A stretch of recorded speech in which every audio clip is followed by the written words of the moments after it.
Por la señal de la Santa Cruz de nuestros enemigos, líbranos, Señor Dios nuestro. En el nombre del Padre, y del Hijo, y del Espíritu Santo. Amén. Señor mío y Dios mío, creo firmemente que estás aquí, que me ves, que me oyes. Te adoro con profunda reverencia. Te pido perdón de mis pecados y gracia para hacer con fruto este rato de oración.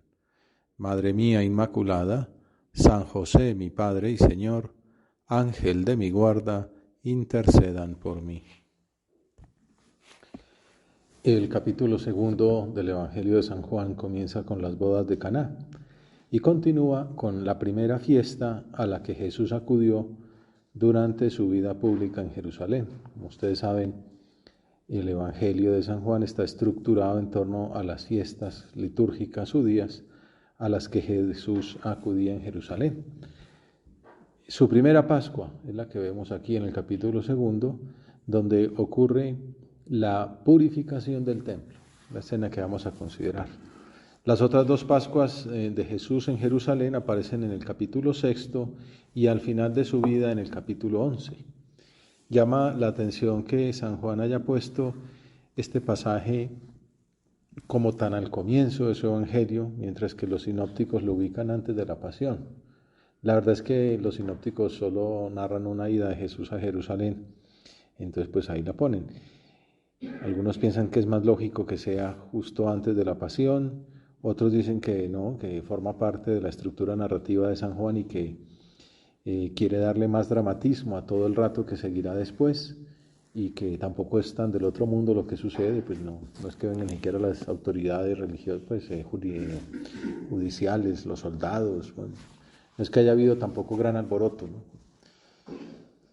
El resumen del Papa Benedicto XVI de esta escena es que justo al comienzo de la actividad de Jesús se encuentra la Pascua de los judíos, de la cual se deriva el tema del templo verdadero y con ello de la cruz y la resurrección. Entonces abramos el Evangelio de San Juan en el versículo 13 del capítulo segundo y nos dice el Evangelio: se acercaba la Pascua de los judíos y Jesús subió a Jerusalén y encontró en el templo a los vendedores de bueyes, de ovejas y de palomas y a los cambistas sentados.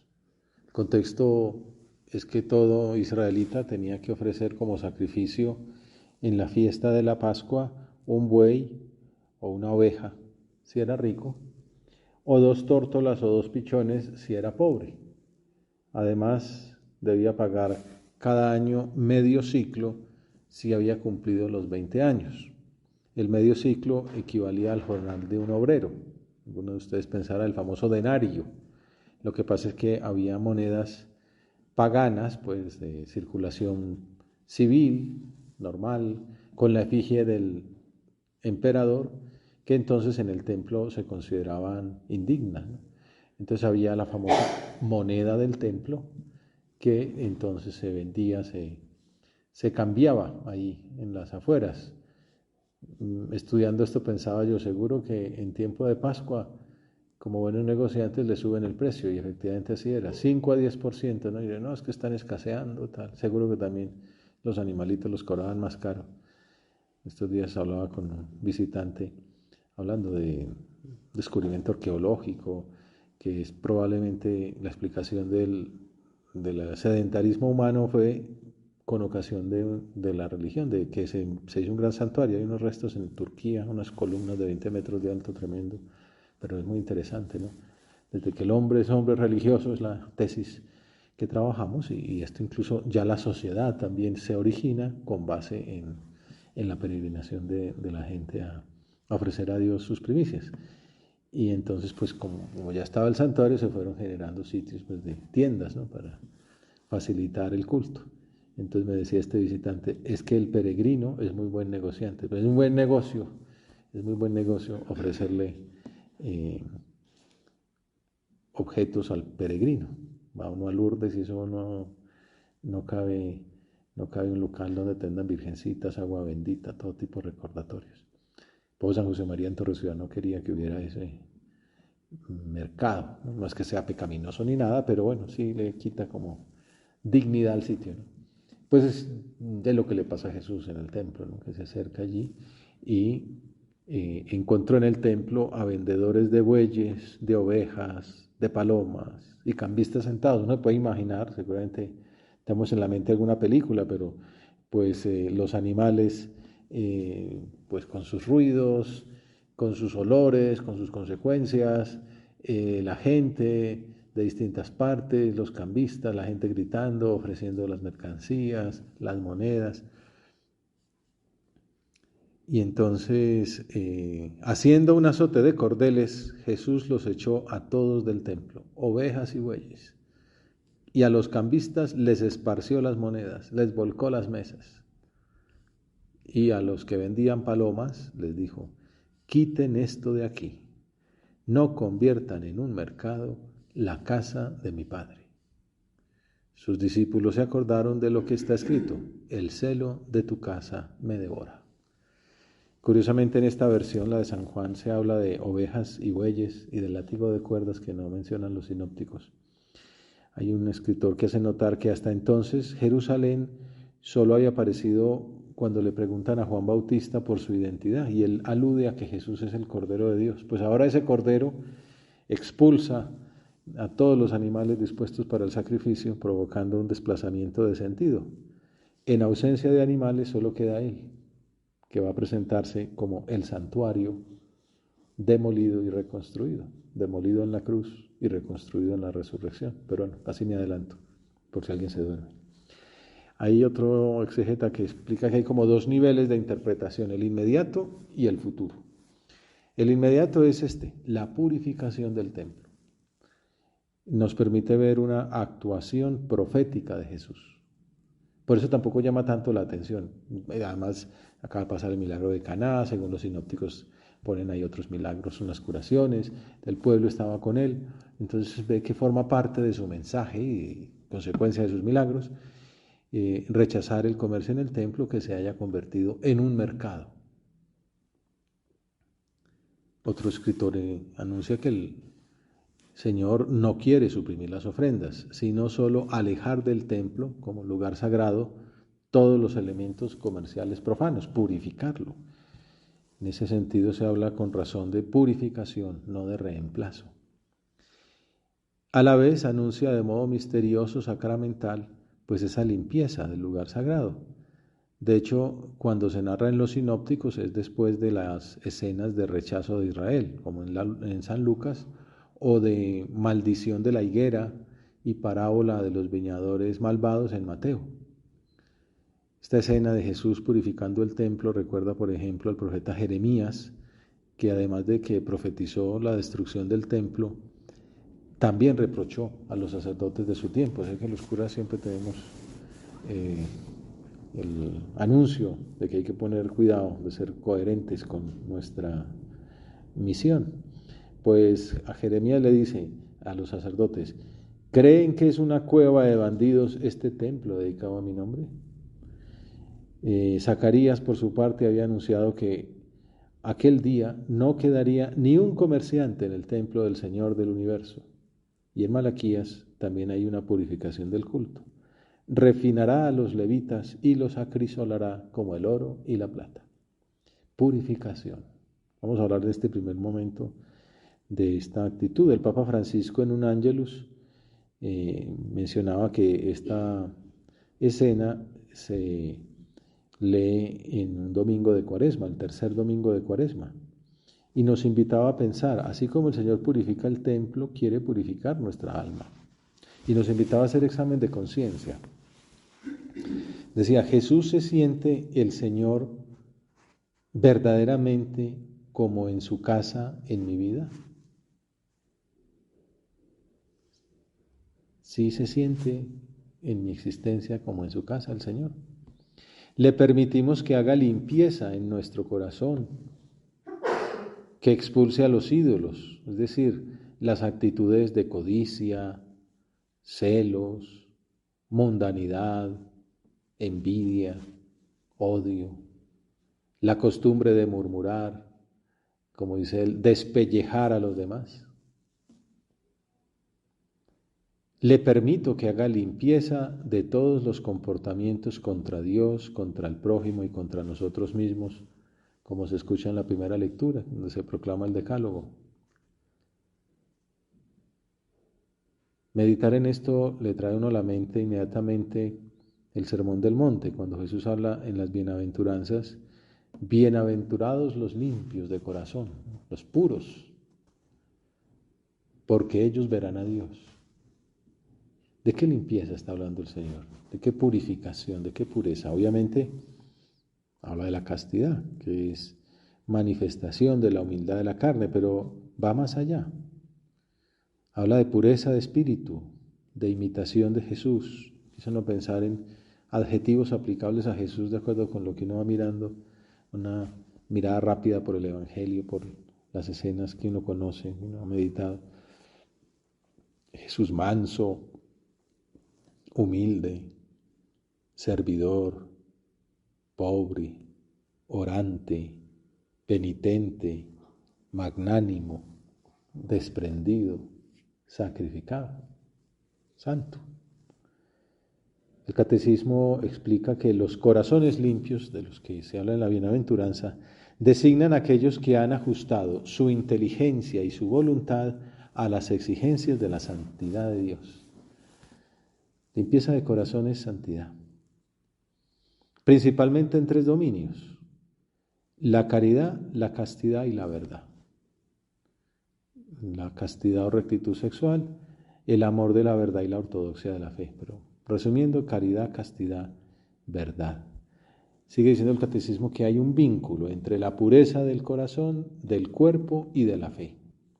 A los limpios de corazón se les promete que verán a Dios cara a cara y que serán semejantes a Él, nada más y nada menos.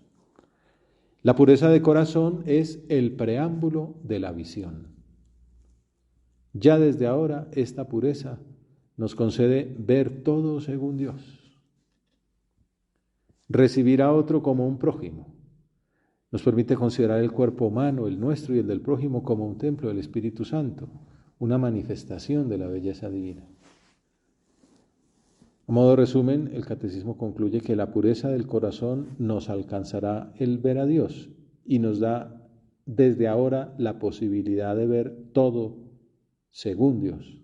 Que vea con tus ojos, Cristo mío, Jesús de mi alma, decía San José María. Y que la purificación del corazón exige la oración. Para ver cómo ve Jesús, pues tengo que meditar cómo ve Jesús. Exige también la práctica de la castidad, la pureza de intención y de mirada. Además, la pureza del corazón requiere el pudor, que es paciencia, modestia y discreción. El pudor, concluye, preserva la intimidad de la persona. Cumplimiento de los mandamientos, como dice la primera lectura.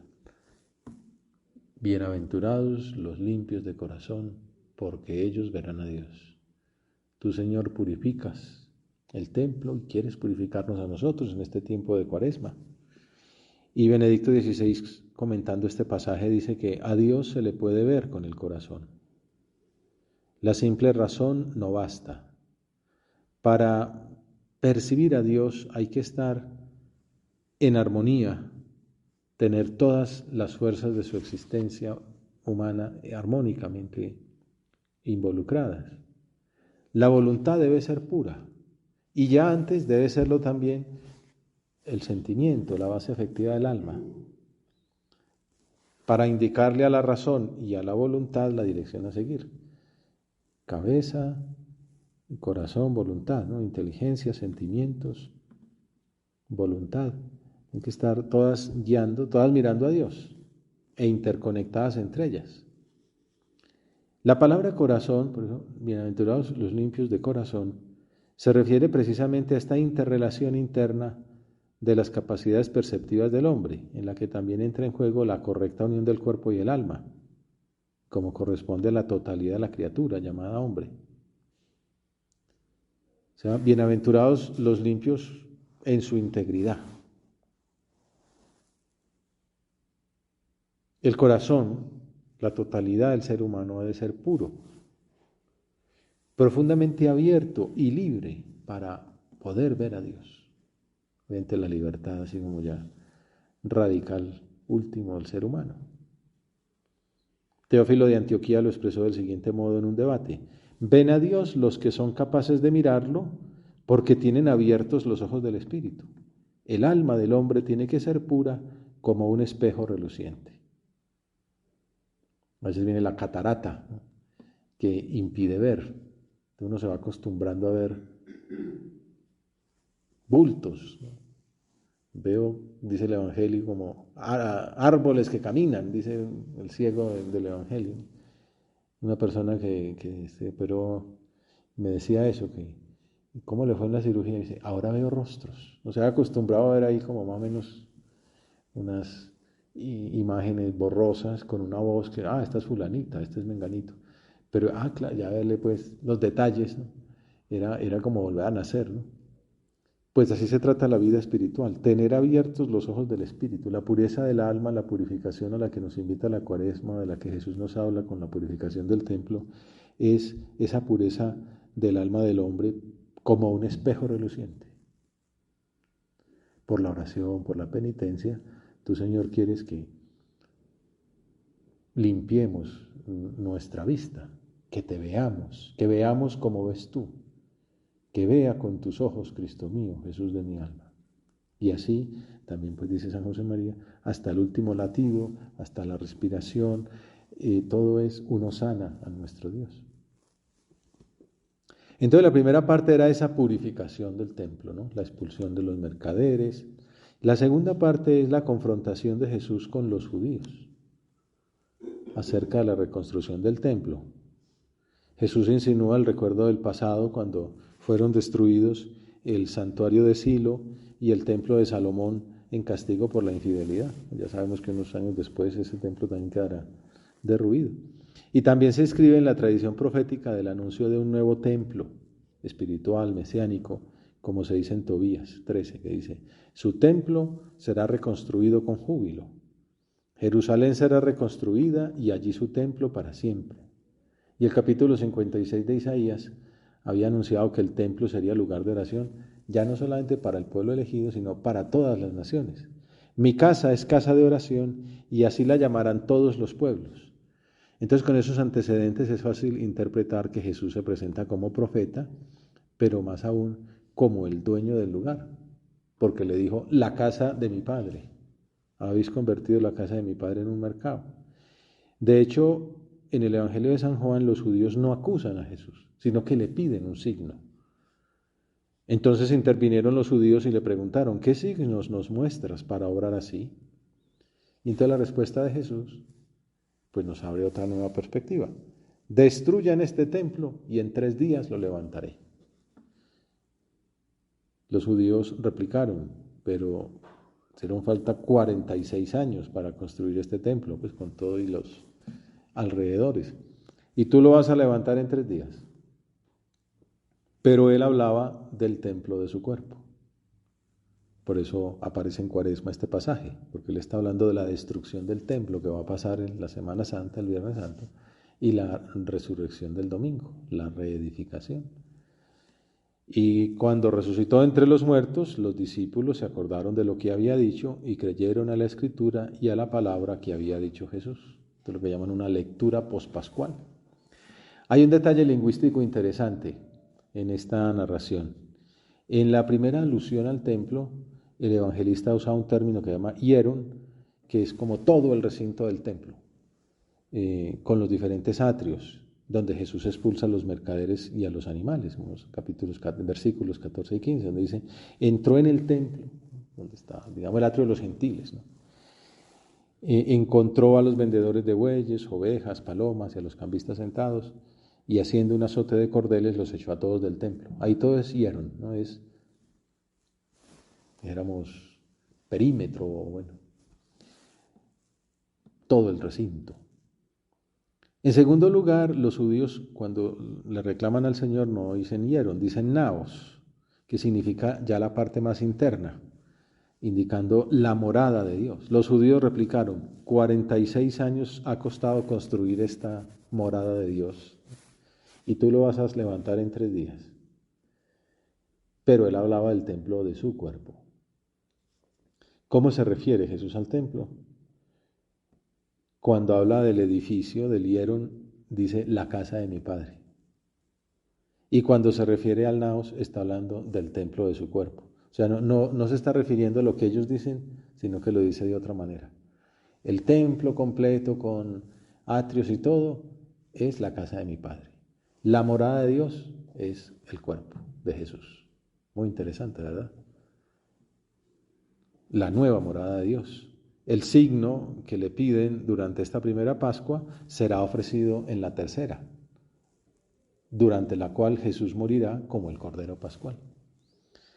O sea que una manera de entender y de resumir todo lo que hemos dicho es, Jesús deja que los hombres destruyan el templo de su cuerpo en el Calvario para que el Padre lo reedifique por la resurrección.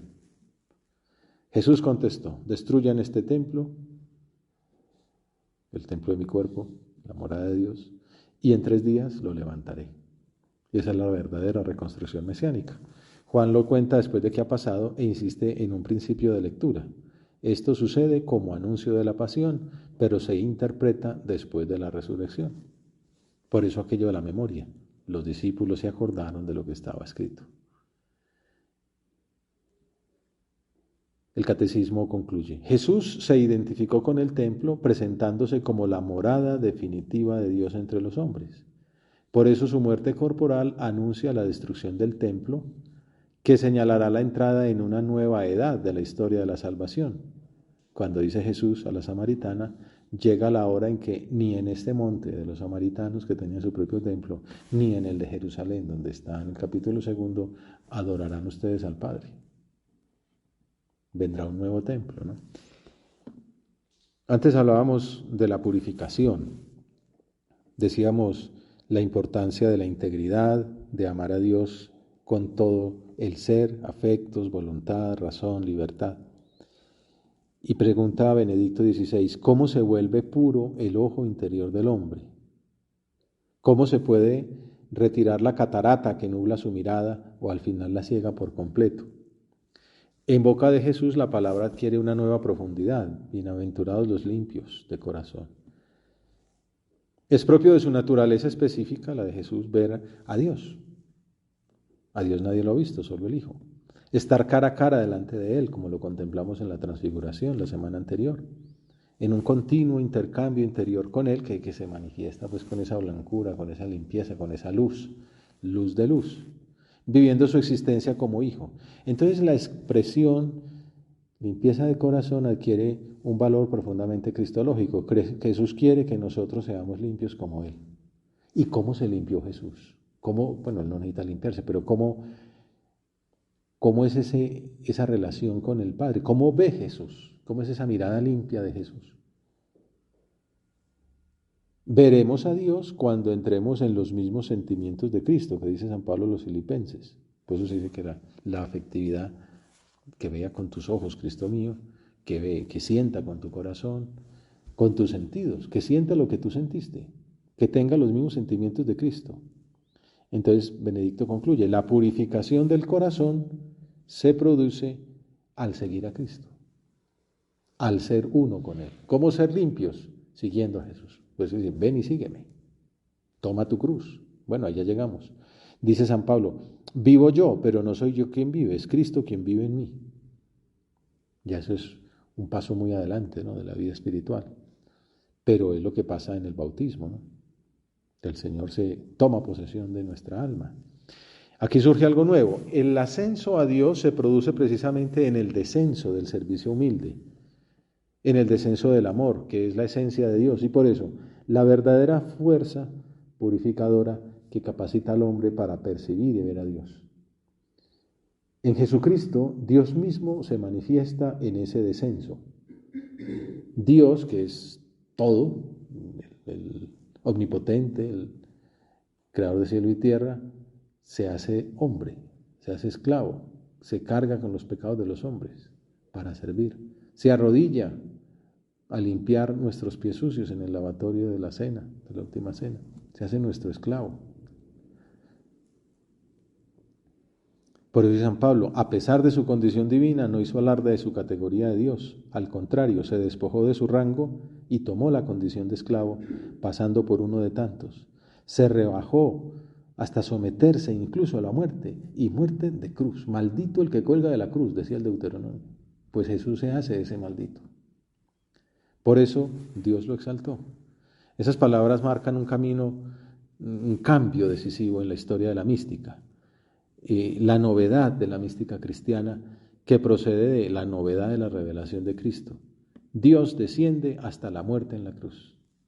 También en otra parte, cuando hablábamos de las tentaciones, cuando dice el diablo, tírate desde lo alto, ¿no? Y el Señor mandará a sus ángeles. No, olvídese, hombre. San Benedicto dice, no, pero sí se va a tirar a la cruz, confiando en el Padre. El descenso a la muerte en la cruz. Y precisamente ahí se revela su verdadero carácter divino. El ascenso a Dios se produce cuando se le acompaña en ese descenso. La liturgia de entrada en el santuario del Salmo 24 adquiere así un nuevo significado. El corazón puro es el corazón que ama, que entra en comunión de servicio y de obediencia con Jesucristo. El que quiera seguirme, que me siga, que tome su cruz cada día, que se niegue a sí mismo. Ese es el camino de la purificación, ese es el camino de la santidad. Por eso la Cuaresma nos invita a considerar este pasaje. El amor es el fuego que purifica y une la razón, la voluntad y el sentimiento, que unifica al hombre en sí mismo gracias a la acción unificadora de Dios, de forma que se convierte en siervo de la unificación de los que estaban divididos. Así entra el hombre en la morada de Dios y puede verlo, y eso significa precisamente ser bienaventurado, santo, feliz. Cristológico, el camino es seguir el modelo de Cristo, morir con Él para resucitar con Él. Ese es el nuevo templo, ¿no? Esa es la revelación que el Señor nos quiere transmitir con este pasaje tan profundo. Jesús es el templo, ¿no? En Él habita la plenitud de la divinidad corporalmente, dice San Pablo. O sea, Jesús es la plena presencia de Dios aquí en la tierra, dice el comentario de la Biblia Navarra. Y por tanto Jesús es el verdadero templo de Dios. Jesús identifica el templo de Jerusalén con su propio cuerpo. Y de ese modo se refiere a una de las verdades más profundas sobre sí mismo, la encarnación. Después de la ascensión del Señor a los cielos, esa presencia real y especialísima de Dios entre los hombres se continúa en el sacramento de la Sagrada Eucaristía. Por eso es la adoración que le damos al sagrario, pues a Jesús presente en las especies eucarísticas reservadas en el sagrario, porque ahí está Dios. Ese es el verdadero templo, el cuerpo de Dios, presente entre nosotros. Es el colmo de la humillación, porque ya hemos dicho que el colmo de la humillación era quedarse, pues morir en la cruz, más aún continuar esa presencia entre nosotros, convertido en un pan. Por estar con nosotros se sacrifica tremendamente. Por eso ahí también viene el propósito, pues ya hemos dicho, de limpiar el corazón, de unirnos con Él, de descender por el servicio y el amor a la muerte en la cruz, y luego continuar amándolo en la Eucaristía. La Eucaristía tiene esa dimensión de sacrificio en la que nos invita a hacer esto en conmemoración mía. O sea, dar la vida, pan partido, convertir el cuerpo en un pan partido, la sangre en sangre derramada, gastar la vida por los demás y por Dios en primer lugar. Con la Pascua de Jesús, concluye Benedicto XVI, se inicia un nuevo culto, el culto del amor, y un nuevo templo que es el mismo, Cristo resucitado, por el cual cada creyente puede adorar a Dios Padre en espíritu y en verdad. Queridos amigos, concluye, el Espíritu Santo comenzó a construir este nuevo templo en el seno de la Virgen María. Por eso Juan Pablo II la llama mujer eucarística. Por su intercesión, le pedimos que cada uno de nosotros, cada cristiano, sea piedra viva de este edificio espiritual. Te doy gracias, Dios mío, por los buenos propósitos, afectos e inspiraciones que me has comunicado en esta meditación. Te pido ayuda para ponerlos por obra. Madre mía Inmaculada, San José, mi Padre y Señor, Ángel de mi guarda, intercedan por mí.